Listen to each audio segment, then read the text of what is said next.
15 अगस्त 2016 Florida police के पास एक emergency call आती है। Police, young man beating up a woman across the street. He beat her up. जब officers वहां पहुंचते इन्वेस्टिगेट करने के लिए तो उनके सामने एक मंजर आता है, एक ऐसा मंजर जिसे देखकर शायद दोबारा वो अपनी पूरी जिंदगी में कभी चैन से नहीं सो पाए। एक ऐसा क्राइम जिसे देखकर वहां की पुलिस ने ये तक बोल दिया कि इसे कोई इंसान नहीं कर सकता।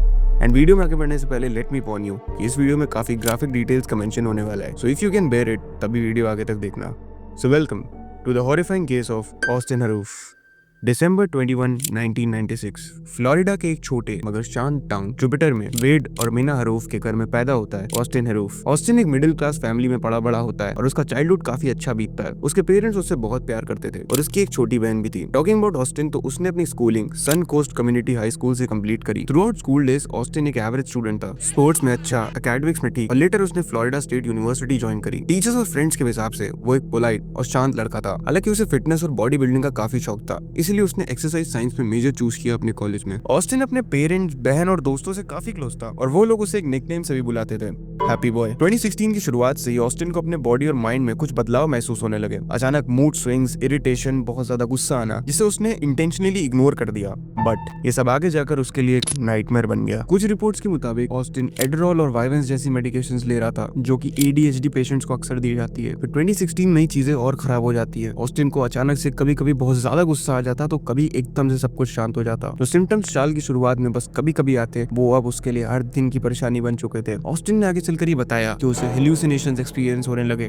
उससे अपने दिमाग में तरह तरह की आवाजें सुनाई देने लगी। उसे कभी डिमोनिक फिगर्स अपने सामने दिखते, तो कभी वो अपने आप को अजीब अजीब कैरेक्टर्स में इमेजिन करता। वो अपने आप को इस वहम में इस कदर शामिल कर चुका था कि उसको लगता था ही इज इनविंसिबल और he is someone special, someone जिसे किसी खास काम के लिए चुना गया है। जुलाई एंड आते आते ऑस्टिन की हालत बद से बदतर हो गई। ऑस्टिन अपने आप को कभी कभी हाफ ह्यूमन हाफ डॉग का फ्यूजन समझने लगता, तो कभी वो अपने आप को ग्रिम यानी ग्रिम रीपर समझने लगता। इन सब चीजों से ऑस्टिन दिन पर दिन रियलिटी से दूर भागता जा रहा था। अब तुम लोग सोच रहे होगे कि इतना सब होने पर उसने ये बात अपने पेरेंट्स या अपनी फैमिली को क्यों नहीं बताई। वेल एक्चुअली उसने बताया था, मगर उसने कंडीशन नहीं बल्कि अपना एक डिल्यूजन बताया। उसने बोला कि उसे हर जगह डेमन दिखाई देता है, कि जैसे वो उसका पीछा कर रहा हो। एंड दैट्स व्हाई उसकी फैमिली ने ये सबको इतना सीरियसली नहीं लिया एंड उन्हें लगा कि ये सब समय के साथ अपने आप ठीक हो जाएगा। But it started getting even worse. And फिर आता है 15 अगस्त 2016 का दिन, the day of the crime.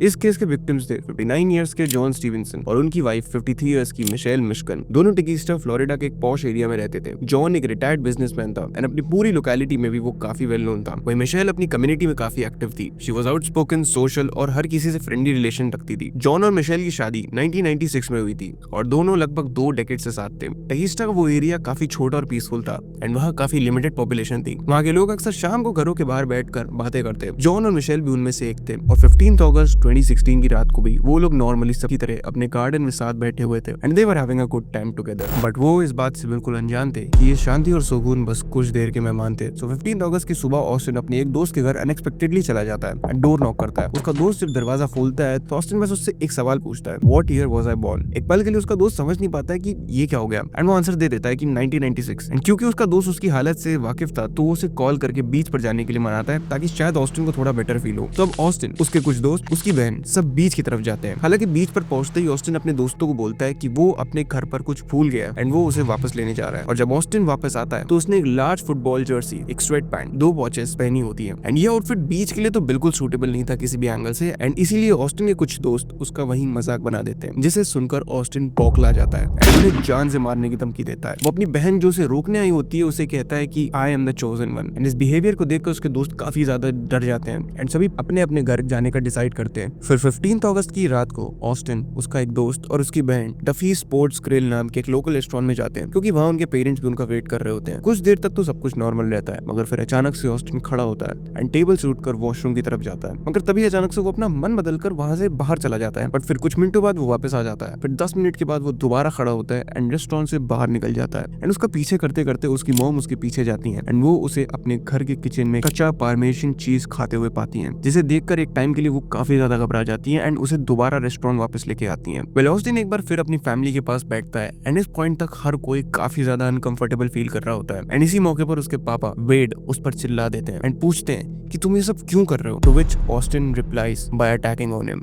वो लिटरली अपने पापा को तेज धक्का मारता है एंड तुरंत रेस्टोरेंट से बाहर निकल जाता है। उसका दोस्त उसके पीछे जाता है, मगर बाहर निकलते ही वो ऑस्टिन को गायब पाता है। अब ये सब देखकर ऑस्टिन की फैमिली बहुत ज्यादा घबरा जाती है एंड वो सब पैनिक करने लगते हैं एंड इवेंचुअली उसकी मॉम पुलिस को इन्फॉर्म कर देती है। Police department lodge recorded. Is this Chrissy? Yes, I need to. I don't know how to do this. My son, he's kind of taken off, and I'm concerned about his own safety. How old He's is he? acting a little strange. 19.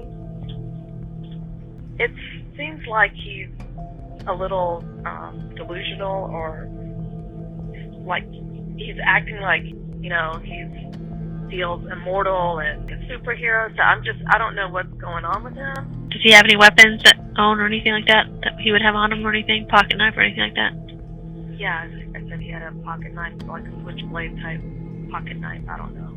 But अब बहुत देर हो चुकी थी। Austin उस restaurant से निकलकर करीब 6 kilometre दूर पैदल चलने लगता है बिना रुके। वहीं on the other hand Michelle और जॉन के घर पर मिशेल अपने गराज काउच पर बैठी होती है, टीवी देख रही होती है एंड उनका एक पड़ोसी जेफ उसी समय वहां से निकल रहा होता है एंड वो उन्हें गुड नाइट बोलकर सोने निकल जाता है। वहीं जॉन उस समय अपने डॉग को टहलाने निकला हुआ होता है। कुछ देर बाद जेफ की नींद अचानक से खुलती है क्योंकि उसे तेज चीखने चिल्लाने की और रोने की आवाज सुनाई देती है। वो खिड़की के पास जाकर देखता है तो उसे दिखता है कि कोई इंसान मिशेल के ऊपर अटैक कर रहा होता है and she is fully covered in blood and yes, ये इंसान और कोई नहीं बल्कि ऑस्टिन ही होता है। ऑस्टिन मिशेल को देखकर उसकी तरफ अचानक से हमला कर देता है। वो उसे खूब तेजी से मारने लगता है, उसके सर पर बार बार अटैक करता है, वो भी बिना रुके। एंड जब मिशेल चिल्लाती है तो उसके रिस्पॉन्स में ऑस्टिन अपनी जेब में मौजूद एक पॉकेट नाइफ निकालता है एंड वो उसे जोर जोर से मिशेल के अंदर मारने लगता है। वो कई बार उसके पेट में, उसके शोल्डर पर और इवन उसके फेस पे अपने उसी नाइफ से अटैक करता है, वो भी बिना रुके। एंड जब उनका पड़ोसी जेफ उसे रोकने आता है तो वो उस पर भी हमला कर देता है। हालांकि जेफ जैसे तैसे उसे मिशेल से हटाकर अपने घर जाता है एंड तुरंत पुलिस को फोन करता है। अब जितनी देर में पुलिस क्राइम सीन पहुंच रही होती है तब तक मिशेल का हस्बैंड जॉन वहां आ जाता है एंड वो मिशेल को देखकर काफी ज्यादा घबरा जाता है। बट उसके कुछ भी रिएक्ट करने से पहले ऑस्टिन उसके ऊपर हमला कर देता है एंड सेम तरीके से उसे भी जोर जोर से मारने लगता है। वो जॉन को उसी नाइफ से मल्टीपल टाइम्स ट्रैप करता है,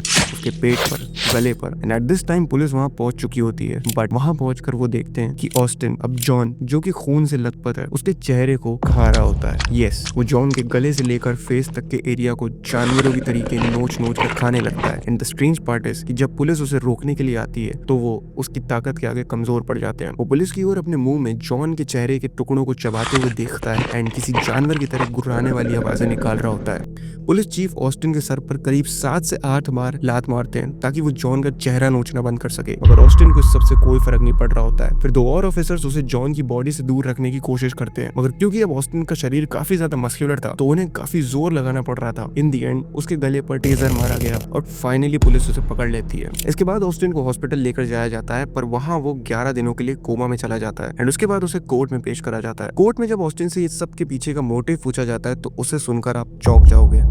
ऑस्टिन बताता है कि उस रात जब वो रेस्टोरेंट से बाहर निकल रहा होता है तो उसे एक डेमोनिक फिगर दिखाई देता है जो कि उसका पीछा कर रहा होता है एंड ऑस्टिन उसी से डर कर भाग रहा होता है। भागते भागते जब वो मिशेल और जॉन के घर पहुंचता है तो उसे देखकर मिशेल काफी ज्यादा घबरा जाती है और पैनिक करने लगती है। ये देखकर ऑस्टिन को लगा कि मिशेल भी एक विच है एंड वो उसी डीमन से मिली हुई है, इसलिए ऑस्टिन ने उस पर भी अटैक कर दिया ताकि वो उस विच को भगा सके। But the shocking part is कि ऑस्टिन को ये याद ही नहीं था कि उसने जेफ या जॉन किसी पर भी हमला करा हो। वो कहता है कि जेफ का चेहरा नोच नोच कर खाते समय उसकी बॉडी पर कोई कंट्रोल ही नहीं था, वो बस उसे खाया जा रहा था। इस केस का फैसला आया नवंबर 2022 में, लगभग 6 साल बाद। फ्लोरिडा के मार्टिन काउंटी कोर्ट में जज शेरवुड ने अपना डिसीजन दिया। ऑस्टिन हरूफ को not guilty by reason of insanity declare किया गया। कोर्ट ने माना कि जब ये सब क्राइम हो रहा था तब ऑस्टिन अपने होश में नहीं था। 2 अलग साइकेट्रिक इवैल्यूएशंस ने कंफर्म किया कि उस वक्त ऑस्टिन एक सीवियर साइकोटिक एपिसोड से गुजर रहा था। टॉक्सिकोलॉजी रिपोर्ट्स ने भी यही दिखाया कि उसके सिस्टम में उस टाइम तक कोई भी ड्रग्स नहीं थे। इस वर्डिक्ट के बाद ऑस्टिन को जेल नहीं भेजा गया बल्कि एक सिक्योर मेंटल हेल्थ फैसिलिटी में एडमिट कराया गया, जहां वो तब तक रहेगा जब तक डॉक्टर्स और कोर्ट ये ना कह दें कि वो खुद के लिए, सोसाइटी के लिए कोई खतरा नहीं है। तो वीडियो खत्म and do let me know your opinions about this case in the comments below. Also please take care of your mental health, stay healthy, stay happy. Also share this video with your friends etcetera. So that's all, or is it?